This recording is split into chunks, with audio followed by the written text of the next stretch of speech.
6 months into the very stay on Earth, Lisa noticed a change in Zalana. The alien had become more withdrawn, spending long hours in private communication with the other members of her species. Lisa worried that something was wrong. She found Zalana in the observation dome the aliens had constructed atop their compound. The transparent ceiling offered an unobstructed view of the night sky. "May I join you?" Lisa asked. Zalana gestured to the space beside her. "We have received a message from the collective," she said, her voice unusually subdued. "A rescue vessel has been dispatched. It will arrive in 92 of your days. That should be good news," Lisa said, studying the alien's expression. "But you seem troubled." Zalana was silent for a long moment. "The collective is concerned about our extended interaction with humans. They fear we have become compromised in our objectivity. They have ordered a complete reevaluation upon our return." Lisa felt a chill run through her. Compromised how? The alien turned her black eyes toward Lisa. "In all the history of the collective, no evaluation team has ever advocated for a species with your level of aggression and technological imbalance. Yet my reports have grown increasingly favorable. This is viewed with suspicion and—" "What do you think is your judgment compromised?" Galana made a sound Lisa had never heard before, something between a sigh and a musical note. "I have witnessed humans create beauty from chaos, show mercy to enemies, and sacrifice for strangers. These traits were not adequately captured in our evaluation metrics." Lisa smiled. "That sounds like a flaw in your metrics, not in your judgment." "Perhaps," Zalana agreed, "but the collective relies on consistency. Exceptions are viewed with distrust." 2 weeks later, Lisa was awakened in the middle of the night by an urgent call from Agent Kelly. The agent sounded tense. Her words clipped. "We have a situation at the compound. Get here now." Lisa dressed quickly and drove to the very base. The normally quiet facility was ablaze with lights. Security forces surrounded the perimeter. Kelly met her at the gate. "What happened?" Lisa demanded. Kelly led her inside. "The aliens detected something entering our solar system," she explained. "It's not their rescue vessel. It's something that has them very worried." In the command center, Lisa found Zalana and her crew gathered around their monitoring equipment. The aliens were uncharacteristically agitated, speaking rapidly in their own language. Zalana acknowledged Lisa's arrival with a nod. "A vessel has entered your solar system. It does not match any collective design." "Whose is it then?" Lisa asked. The alien hesitated. "It appears to be Krek's technology." Lisa looked at Kelly, who shrugged, equally confused. "What's Krek?" Zalana seemed reluctant to explain. "They are another spacefaring species, not part of the collective, they are." The alien paused, searching for the right word. Hunters, Lisa repeated. "Of what emerging species?" Zalana said. "The Kreks seek out worlds on the verge of interstellar capability. They harvest resources and genetic material, often causing extinction of the native intelligence." Lisa felt her blood run cold. "They hunt people?" "Not for sport," Zalana clarified. "For resources.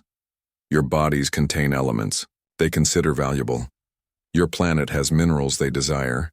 Kelly had gone pale. "How do you know it's them? Why would they come here now?" Zalana turned to the displays. "The Krek's monitor, collective communications. Our distress signal likely alerted them to your existence and to our vulnerable position." "So what do we do?" Lisa asked. The alien straightened her posture. "Our protocols are clear. We must inform the collective and await instructions." Kelly shook her head. "That could take weeks from what you told us about communication delays. How long until this Krek ship reaches Earth?" "Approximately 12 of your days," Zalana replied. Lisa looked between Kelly and Zalana.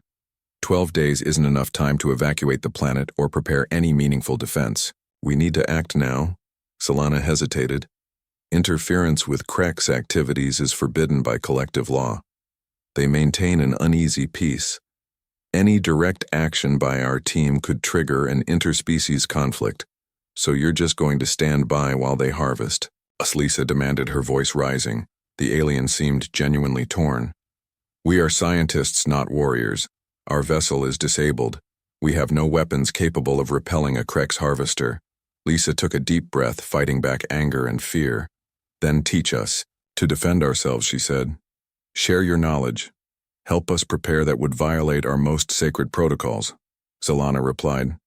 Technology transfer to pre-spacefaring species is strictly forbidden. Lisa stepped closer to the alien, looking directly into those black eyes. Those protocols assume you're just observers, but you're not anymore. You've lived among us for months. You've shared meals, conversations, art. You know we're not just test subjects, we're people. The room fell silent. The Vyri crew watched the exchange with what Lisa thought might be the alien equivalent of shock. Solana spoke finally, her voice softer than usual. What you ask would end my career. Possibly, my life. The collective does not forgive such transgressions. Lisa felt tears forming in her eyes. I understand. And I would never ask you to sacrifice yourself, but millions of lives are at stake. Our entire species. Everything we've built, everything we've learned, everything we could become. Please help us. For 3 agonizing days, Solana and her crew debated among themselves. They isolated themselves in their compound, refusing all contact with humans.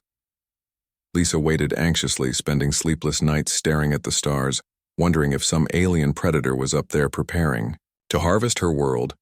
On the morning of the 4th day, Solana requested a meeting with world leaders.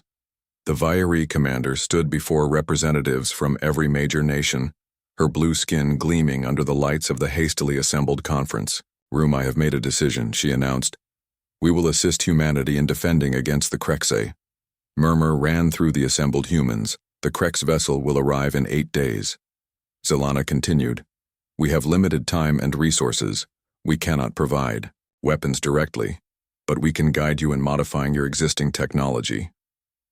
One of the military representatives raised a hand. Our most powerful weapons are nuclear. Would they be effective against this alien threat? Solana made a negative gesture. The Krex vessel is shielded against such primitive attacks. However, your electromagnetic pulse technology could be enhanced to temporarily disable their systems. This would provide a window of opportunity for what another representative asked. Deliver a targeted virus. Solana replied. Not biological, but technological. My team has detailed knowledge of Krex operating systems.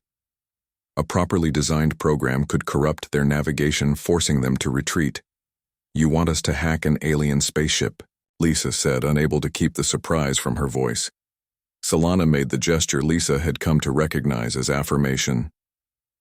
Your species has shown remarkable aptitude for both electromagnetic technology and computational insurgency. These are areas where you already possess considerable knowledge. We would merely guide its application. The next week passed in a blur of activity. The world's best computer scientists, engineers, and military specialists worked around the clock with the Vyri team. Lisa hardly slept, coordinating between the aliens and various human groups. They converted a military base into their command center. Arrays of specialized equipment were hastily assembled, following Vyri specifications. The aliens provided critical insights while being careful not to directly transfer advanced technology. On the 7th day, Solana called Lisa to a private meeting. The Krex vessel will enter Earth's upper atmosphere tomorrow, she said. Our preparations are as complete as possible. Given the constraints, will it be enough? Lisa asked the question that had kept her awake for days. Solana made a gesture of uncertainty. The probability of success is approximately 63%. Not ideal, but not insignificant. Lisa managed a weak smile. Better odds than we've had for most of human history. The alien studied her for a moment. In violation of my orders, I sent a second message to the collective, warning them of the Krex incursion. If we fail, they may send assistance, but you said that would take weeks? Yes, Solana acknowledged, too late for immediate intervention, but perhaps not too late for. The alien paused. Survivors. Lisa felt cold at the implication. If they failed, there might only be survivors, not a civilization. What will happen to you?" Lisa asked. "When the collective learns what you've done," Solana made a dismissive gesture. "My fate is irrelevant compared to the survival of your species." Lisa shook her head, reaching out to touch the alien's arm, a gesture she'd never attempted before. "You're wrong. Your choice matters. It might be the most important choice any alien has ever made for humanity." Solana looked at Lisa's hand on her arm with what might have been surprise. "Your species values individuals over collective success. This has always been seen as a weakness by my kind, but perhaps there is wisdom in it that we have overlooked." On the 5th day of the Viri evaluation, disaster struck. A massive solar flare erupted from the sun, far larger than anything scientists had predicted. The electromagnetic pulse disrupted communications worldwide and damaged the Viri ship orbiting Earth. Lisa was in a meeting with international representatives when the lights went out. Emergency generators kicked on. Moments later, Agent Kelly rushed into the room, her face pale. "The Viri ship has been damaged," she announced. "It's losing orbit. The crew is evacuating to the surface vessel, but Zilana says the mothership could crash in a populated area." Panic erupted in the room. Lisa pushed through the crowd running outside. She could see the massive ship visibly lower in the sky than before. It was listing to one side, a faint trail of smoke or vapor streaming behind it. She found Zilana at the Viri ground vessel. The alien was surrounded by her crew, all working frantically on floating displays. "Can you stop it?" Lisa asked breathlessly. Zilana turned, her black eyes reflecting the emergency lights. "Our main propulsion system is damaged. The solar event was far more powerful than your scientists predicted, or than our sensors detected. The ship cannot maintain orbit for long. Where will it crash?" Lisa felt her heart racing. "The trajectory suggests your eastern continent," Zilana replied. "Millions of your kind are at risk." Lisa looked at the alien delegation. "Is there anything we can do to help?" Zilana seemed surprised by the offer.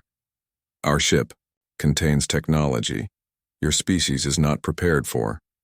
If it crashes intact, it would violate countless collective protocols regarding technological advancement, but millions of lives are at stake," Lisa argued. "Surely that matters more than protocols." The alien was silent for a moment, considering. "The only option would be to destroy the ship before impact, a controlled antimatter detonation high in the atmosphere. This would prevent both casualties and technology contamination. Can you trigger that?" Remotely, Lisa asked. "The communication array is damaged," Zilana replied. "Someone must board the vessel to initiate the sequence manually." There was another moment of silence. Lisa realized what this meant. Someone would have to sacrifice themselves. "Do it," Lisa said immediately. A hush fell over the alien. Zilana shook her head. "No human. The radiation aboard the damaged vessel would kill you before you could reach the control chamber. One of my crew will go." "No," a voice said from behind them. "It was Agent Kelly. I should go. I'm trained for high-risk operations." "Both of you are incorrect," Zilana stated firmly. "This is our ship, our responsibility." While they argued, a message came through from the world leaders. They had been informed of the situation and were proposing a desperate plan. Use nuclear missiles to destroy the ship in orbit. Zilana seemed horrified. "That would scatter radioactive debris across your atmosphere. It would be catastrophic. We need a better solution, and fast," Lisa said. The ship was visibly lower now, probably less than an hour before impact. Zilana turned to her crew, speaking rapidly in their language. After intense discussion, she faced Lisa and Kelly. "The solar flare damaged our systems, but it might also provide a solution. We can use your planet's magnetic field to create a controlled repulsion effect, but we would need to coordinate with all major power grids worldwide."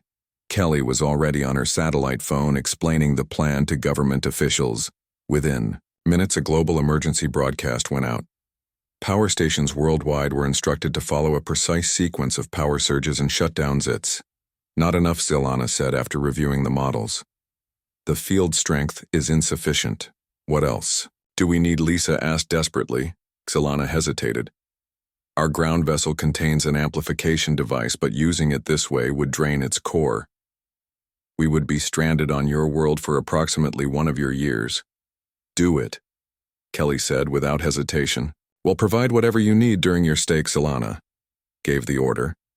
The Very crew connected their ground vessel to Earth's power grid, following a complicated procedure that Lisa could barely follow. The air began to hum with energy. Static electricity made her hair stand on end on screens worldwide. People watched as the massive alien ship seemed to shudder, then slowly begin to rise higher into the atmosphere. The effort was working. For 3 tense hours, the Veri worked with human engineers and scientists worldwide coordinating the electromagnetic pushback. Finally, Solana announced that the ship had reached a stable orbit high enough to no longer pose a threat. The ground vessel is now inoperable. Solana told the assembled human representatives, "We are stranded on your world until a rescue vessel can reach us." Instead of concern, Lisa saw excitement on the faces of the humans present, an entire year with the aliens learning from them, building relationships. This disaster had become an unexpected opportunity. In the days that followed, the Viri established a more permanent base. The world leaders unanimously agreed to provide them with sanctuary and resources. The aliens in turn offered more of their medical technology as thanks. Lisa found Solana one evening staring up at the stars. The alien seemed contemplative. "You could have let the ship crash," Lisa said. "You could have evacuated your crew and left us to deal with the consequences. But you sacrificed your way home to save millions of humans." Solana was silent for a long moment. "The evaluation metrics have shifted dramatically," she finally said. "Your species showed remarkable cooperation in a crisis. Your leaders set aside long-standing conflicts to work together, and you personally offered to sacrifice yourself to save others, including my crew. These actions are inconsistent with a species that should be contained." Lisa smiled. "That sounds like good news. The Veri have never been stranded on a developing world before," Solana continued. "There are no protocols for this situation. The collective will be most displeased. Are you worried?" Lisa asked. Solana made a gesture Lisa had come to recognize as amusement. "I am finding that direct experience often contradicts theoretical evaluation. Your species is far more complex than our models suggested. I am curious to learn more during our extended stay." 3 months into the Viri stay on Earth, Lisa had become the official human liaison to the aliens. She split her time between the Viri compound and meetings with international representatives. The aliens had integrated surprisingly well into life in Pinewood. Their presence had transformed the small town. Researchers, scientists, and diplomats from around the world had flocked there, turning it into a global center for cultural and scientific exchange. Lisa entered Solana's private quarters, finding the aliens studying human art. The walls were covered with reproductions of paintings from throughout human history, from cave paintings to Renaissance masterpieces to modern abstract works. "You have been collecting art," Solana observed. Lisa nodded. "I thought it might help you understand us better." Solana gestured to a reproduction of Starry Night.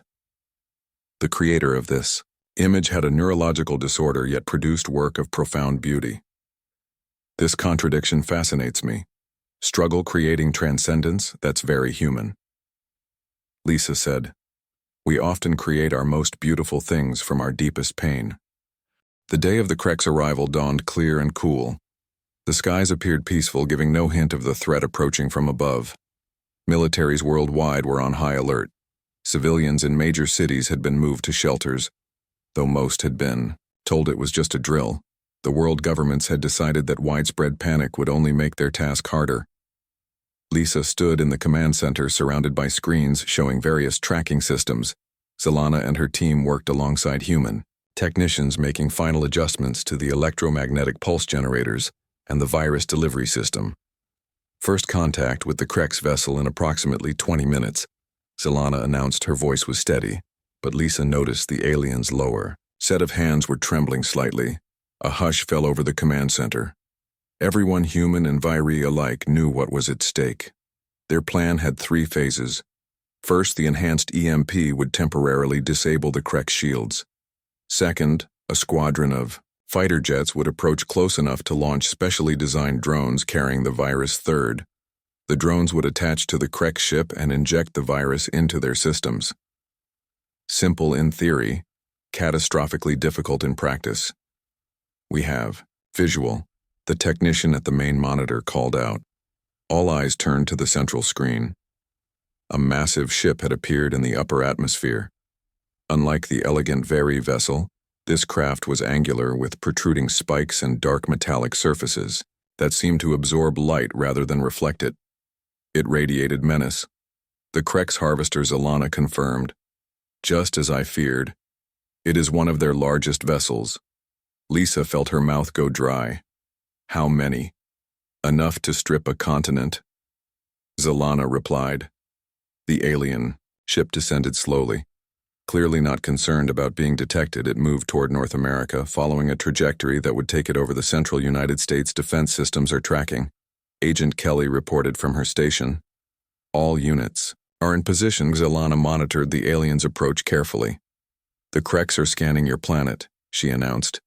They are mapping population centers. Wait for them to enter the upper stratosphere. The Virii commander instructed. The EMP will be most effective at that altitude. Minutes stretched like hours. The command center was silent except for the occasional status update. Everyone watched as the monstrous ship descended through layers of atmosphere. Now Zalana commanded. The EMP generators activated. Power surged through the specially designed arrays. Across North America, the power grid flickered as massive amounts of energy were redirected to the weapon on screen. The Krex vessel shuddered. Its descent halted momentarily. Direct hit, Agent Kelly. Confirmed shield disruption detected. Fighter squadrons launching. Lisa held her breath as the tiny dots representing fighter jets approached the massive alien vessel. The jets released their payloads. Dozens of small drones speeding toward the harvester. Krex ship began to emit pulses of energy. Several fighters disappeared from the tracking system. They're fighting back, Lisa whispered. 28% of drones lost. Zalana reported calmly, recalculating probability of success. The remaining drones reached the ship, attaching to its hull like tiny parasites. Each began the process of injecting the specially designed virus into the Krex systems. For several minutes, nothing seemed to happen. The Krex vessel resumed its descent. It didn't work, Lisa said, her heart sinking. Wait. Zalana held up a hand. The virus requires time to propagate through their systems. The command center fell silent again. All eyes fixed on the screens.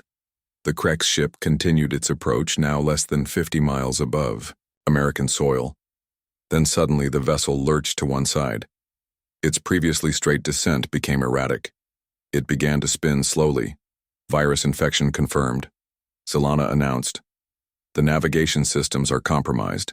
A cheer erupted in the command center. Lisa felt tears of relief forming in her eyes. The celebration was premature. The Krex ship stabilized, then began to glow with an ominous red light. They are preparing to deploy harvesters. Zalana said, her voice urgent. They will attempt to complete their mission before losing complete control. On screen, a section of the ship opened. Smaller craft began to emerge, dozens of them, each the size of a commercial airliner. They spread out, heading in different directions. We need to target those smaller ships, Lisa said frantically. The virus should have affected their systems as well. Zalana replied. But the effect may be delayed. The harvester ships continued their descent. Military bases worldwide launched interceptors. The sky filled with contrails as human fighter jets engaged the alien craft. This is no longer a covert operation, Agent Kelly said grimly. Global news networks are broadcasting footage. We're going to have to make an announcement. Lisa barely heard her. All her attention was focused on the battle unfolding on the screens. Some of the Krex harvesters were indeed flying erratically, crashing into each other or plummeting from the sky. But others continued their advance. The main ship is changing course, Zalana announced suddenly. It appears to be gaining altitude on screen. The massive Krex vessel was indeed rising, pulling away from Earth. Its movements were uneven, suggesting the virus was affecting its systems, but not completely disabling them. The harvesters are being recalled, one of the technicians called out. They're returning to the mothership. Lisa watched in amazement as the smaller craft abandoned their attack trajectories, turning back toward the main vessel. It was working. The Kreks were retreating. Not all the harvesters made it back. Several crashed. Some were shot down by human fighters. But the majority returned to the mothership. The massive vessel sealed itself, then continued to rise, accelerating away from Earth. Tracking confirms the Krek ship has left orbit, Agent Kelly reported. They appear to be on a trajectory out of the solar system. The command center erupted in cheers. Humans embraced each other, some weeping with relief. Even the Vairi seemed moved, their normally reserved demeanor giving way to what Lisa interpreted as their version of celebration. Lisa turned to Zalana. The alien stood quietly apart from the celebrations, her posture suggesting deep thought. "We did it," Lisa said, moving to her side. "We actually did it," Zalana nodded. This victory was not achieved through superior technology, but through adaptation and cooperation. Your species has a remarkable capacity for both. In the days that followed, humanity came to terms with the new reality. They were not alone in the universe, and they were not safe. The Kreks might return, perhaps with a larger fleet. The brief battle had been broadcast worldwide. There was no going back to blissful ignorance. World leaders gathered once more, this time to form a unified planetary defense initiative. Under Vairi guidance, preparations began for a more permanent protection system. 86 days after the Kreks attack, the Vairi rescue vessel arrived. It was smaller than their original mothership, but still impressive. Its elegant design a stark contrast to the predatory appearance of the Kreks harvester. Lisa stood with Zalana at the landing site, watching as the ship descended. The aliens' crew would finally be going home. "The collective will have received my full report by now," Zalana said. "They know what we did. What will happen to you?" Lisa asked. Dreading the answer, Zalana made a gesture Lisa had come to recognize as resignation. "I violated our most sacred protocols. I interfered with a species development I will face." Judgment, Lisa felt, tears forming. "You saved us. Without your help, the Kreks would have harvested Earth. Surely that matters." The alien turned to face her fully.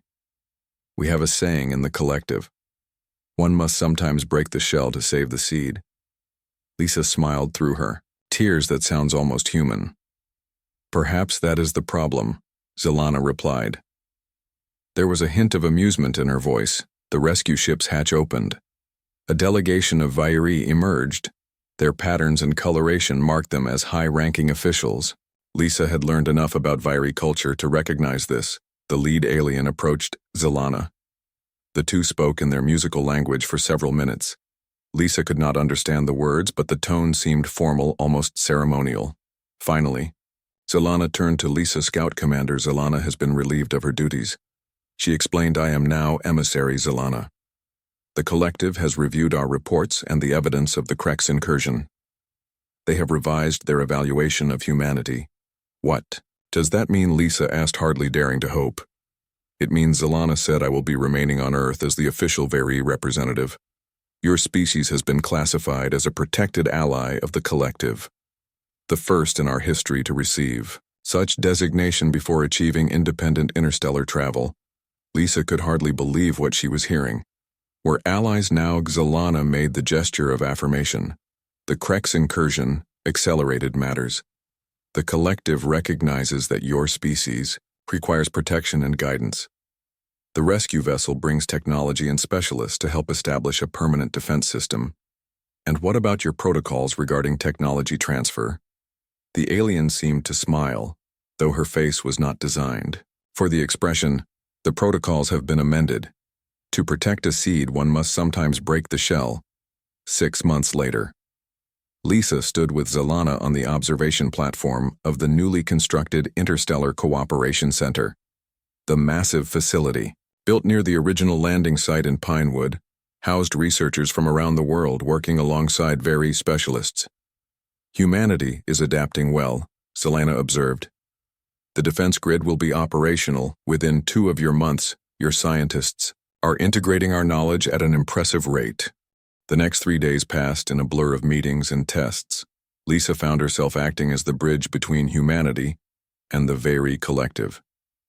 The aliens had established a temporary base camp on the outskirts of Pinewood, their teardrop-shaped vessel serving as both shelter and research facility.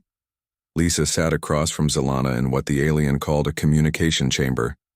The room was oddly shaped with curved walls that seemed to pulse with faint light. The air smelled like cinnamon and something else Lisa could not identify. Your species is puzzling, Zalana said, her four hands manipulating a floating display of light. You develop weapons before medicine. You pollute your world yet fight to save it. You war amongst yourselves yet show remarkable compassion to strangers.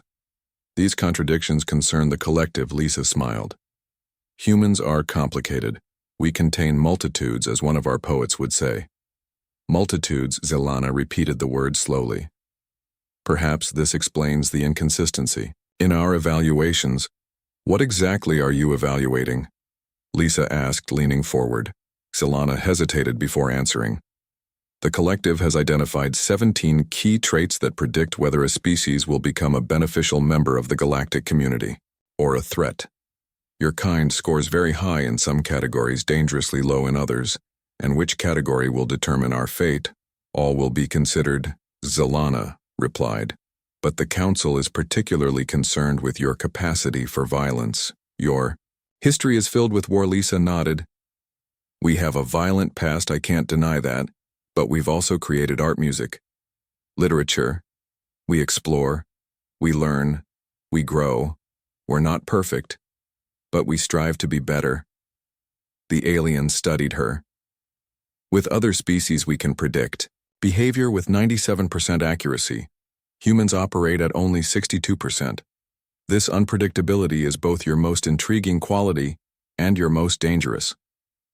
Before Lisa could respond, the door to the chamber slid open. Another Very entered, speaking rapidly in their musical language. Zalana rose immediately, her posture suddenly rigid. What is it? Lisa asked. Sensing trouble. Your military forces are mobilizing. Zalana said. We detect aircraft and weapons systems activating across your continent. This violates our agreement for peaceful evaluation. Lisa stood up. That can't be right. We had assurances from the highest levels of government agent. Kelly burst into the room moments later, her face tense. Lisa, we have a situation. Multiple countries are moving forces toward Pinewood. They claim it's for security, but the Viri see it as aggression. We must consider this a hostile action. Zalana stated. The protocols for threatening species will be initiated. No. Lisa moved between Kelly and Zalana. Please give us a chance to resolve this. It's just fear and misunderstanding, not aggression. Kelly nodded frantically. The president is trying to coordinate with other world leaders, but some nations are acting independently. They don't trust the aliens or us for that matter. The tension in the room was palpable. Lisa could feel everything unraveling. The aliens had the power to destroy cities, possibly the entire planet. If they felt threatened, I need to speak directly to your world leaders, Zalana said. All of them simultaneously? That's impossible, Kelly replied. We can't get every world leader on a single call on such short notice. Lisa had a sudden idea. What about a broadcast, a worldwide message from you explaining your purpose? It might calm the fears driving this military response. Zalana considered this. Our message could be distorted or misinterpreted. Not if you deliver it yourself, Lisa pressed, and not if you show them something so amazing. They have to listen. The alien tilted her head. What do you suggest? Human. 2 hours later, preparations were complete. The Viri had provided technology to hijack broadcasting signals worldwide. Kelly had nearly had a heart attack at the illegality, but recognized the alternative was much worse. Lisa stood beside Zalana as the alien prepared to address humanity. Every television, radio, and internet-connected device on Earth would receive the transmission simultaneously. The Viri had assured them their technology could manage this feat. Are you ready? Lisa asked. Zalana gave the Viri equivalent of a nod, a slight tilt of her head forward and to the left. The broadcast begins.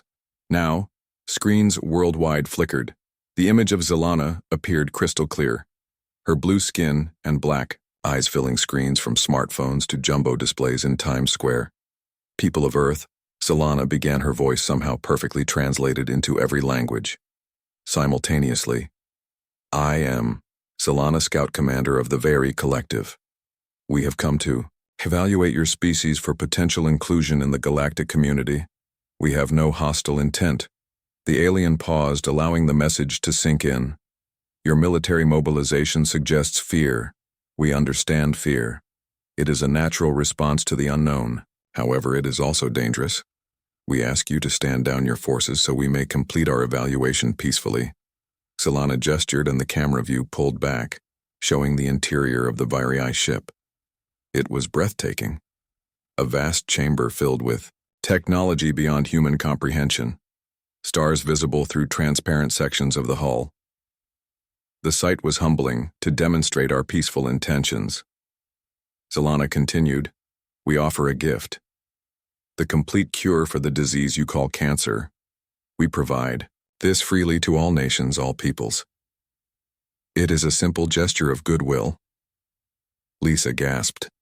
This was not part of the plan. The alien had just offered something that would save millions of lives annually. The broadcast continued. We will remain in orbit for 7 more days to complete our evaluation. We ask only for peace during this time. After that, we will depart regardless of our decision. I thank the human Lisa Hart for her assistance in facilitating communication. The broadcast ended. Lisa turned to Solana, speechless. The cancer cure, Solana said. It is elementary cellular technology for us. Its distribution may help demonstrate that cooperation is more beneficial than conflict. Kelly, who had watched from nearby, was already on her phone. The president wants to speak with both of you immediately. She said military forces are standing down worldwide. The cancer cure offer changed everything. Lisa looked at Solana. The alien had just completely shifted the dynamics of the encounter with a single gesture. In my experience, Solana said, hope is more powerful than fear.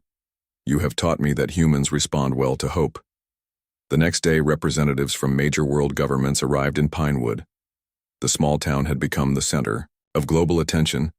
Scientists were already working with Virii specialists to verify and reproduce the cancer treatment. Lisa found herself sitting in on high-level meetings, watching in amazement as historical enemies sat side by side, united by the aliens' presence and their miraculous gift. During a break, she found Solana observing a group of children playing in a park near the meeting hall. They show no fear, Solana noted. The young ones approach me with curiosity, not suspicion. Children often see more clearly than adults, Lisa replied. They haven't learned to hate or fear difference yet. Solana was silent for a moment. The evaluation metrics are shifting. Your species' response to our gift was not anticipated. The collective may need to reconsider certain assumptions. The alien ship appeared over the small town of Pinewood without warning. Its massive hull blocked out the sun, casting the entire area in shadow. People stopped and stared at the sky, some running in fear, others frozen in place. Lisa Hart was working at the town library when the power went out. She walked outside and saw the enormous vessel hovering silently above the town square. Her heart raced, but she stood firm while others fled around her. The ship was beautiful in a strange way. Its surface shimmered with colors that seemed to shift and flow like liquid metal. Lisa estimated it was at least half a mile across, maybe larger. A beam of light shot down from the center of the ship, striking the ground in the town square, where the light touched the earth. A figure began to materialize. A tall, elegant alien with bluish skin and 4 arms stood in the center of the beam. Her eyes were large and completely black. Her head was hairless with intricate patterns etched into the skin. Lisa felt drawn to the alien visitor. While others backed away, she stepped forward. The alien woman turned toward her immediately, as if sensing her approach. Human, the alien spoke, her voice somehow inside Lisa's mind, rather than in the air. We have been observing your kind for many cycles. I am Solana, Scout Commander of the Very Collective. Lisa swallowed hard but kept her voice steady. Why are you here to evaluate? Solana replied. Your species has developed faster than we anticipated. We must determine if you pose a threat to galactic stability. By now, police had arrived, forming a perimeter around the square. Lisa could hear sirens in the distance. Military forces would not be far behind. She needed to keep the situation calm. I assure you, we mean no harm, Lisa said. We are still learning about our place in the universe. Solana tilted her head, studying Lisa with those unnerving black eyes. Yet your kind developed weapons capable of planetary destruction before you achieved unity among your own tribes. This is concerning. Before Lisa could respond, 3 more aliens materialized beside Zilana. All female, all with the same blue skin and 4 arms, but with different patterns on their heads. They carried devices that looked somewhat like weapons. Tallest of the newcomers spoke, this time her voice also resonating directly in Lisa's mind. We have detected your military forces approaching. This is unwise. We have no hostile intent, but we will defend ourselves. Lisa raised her hands in a calming gesture. They are just afraid. You appeared without warning. Please give me a chance to communicate with them. Solana seemed to consider this. Our scans indicate you are not a leader among your kind. Why should we trust you to speak for them? Because I understand both sides, Lisa explained. I know humans are scared of the unknown, but I also believe you when you say you come in peace. Let me help prevent a misunderstanding that could lead to violence. The aliens conferred among themselves in a series of musical clicks and whistles. Finally, Zilana turned back to Lisa. Very well, human. You have 1 rotation of your planet to arrange a proper diplomatic meeting. We will return to our ship until then. The beam of light enveloped the 4 aliens, and they vanished.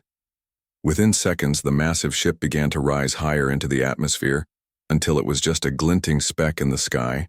Government officials arrived within hours. Lisa found herself being questioned by a team, led by Agent Maria Kelly of the newly formed Extraterrestrial Contact Division. You actually spoke with them? Agent Kelly asked, reviewing Lisa's statement for the 3rd time. And they responded directly into your mind, Lisa nodded. They seemed surprised that I approached them. Everyone else was running away. Kelly studied her notes. Tell me again what they said about evaluating us. They said humans have developed faster than they expected. Lisa explained. They want to determine if we pose a threat to galactic stability. Kelly frowned. That suggests there are other intelligent species out there. A whole community of them, and we're the new kids on the block. Exactly, Lisa said, and not particularly trusted ones, from what I could tell. Kelly stood up, gathering her files. The president has authorized me to assemble a contact team. Since you already established communication with them, I want you on that. Team Lisa felt her stomach tighten. You want me to help negotiate with aliens? I run a small-town library. Kelly smiled slightly. Your background in cultural anthropology before you became a librarian is actually perfect for this. And the aliens already spoke to you. They might be more comfortable continuing that dialogue. 24 hours later, Lisa stood with Agent Kelly and a team of scientists, diplomats, and military personnel in the town square. The sun was setting, painting the sky in brilliant oranges and purples. Will they come back? Lisa wondered aloud. As if in answer, a low hum filled the air. The massive ship reappeared, this time hovering much higher above them. A smaller vessel detached from the mothership and descended toward the square. The craft was elegant, like a teardrop made of liquid metal. It landed without a sound in the center of the cordoned off area. The side of the vessel seemed to melt away, forming an opening. Solana emerged, followed by 7 other aliens. Their blue skin gleamed in the fading sunlight. All were female, or at least appeared female by human standards. Lisa wondered if their species even had gender as humans understood it. Agent Kelly stepped forward. I am Maria Kelly, representing the United States government, and by extension, Earth. We welcome you to our world. Solana ignored Kelly, her black eyes finding Lisa immediately. You have returned human. This is satisfactory. Lisa moved forward, feeling Kelly stiffen beside her. Yes, I told you I would help facilitate communication. I keep my promises. Solana made a gesture with her lower set of arms. The human Lisa Hart will be our primary contact. We have studied her neural patterns. She speaks with unusual clarity for your kind. Kelly started to object, but Lisa gave her a reassuring look. It was clear the aliens had chosen her specifically. Arguing would only complicate matters. Zalana continued. Your species stands at a crossroads. We have monitored your development for 3 of your centuries. You have great potential, but also great capacity for self-destruction. The Veri Collective must determine which path you will take. What happens if you decide we're a threat? Lisa asked. Zalana blinked slowly. There are protocols. The details are not pleasant. Lisa felt a chill run through her. Well then, I guess we'll have to prove we're worth taking a chance on.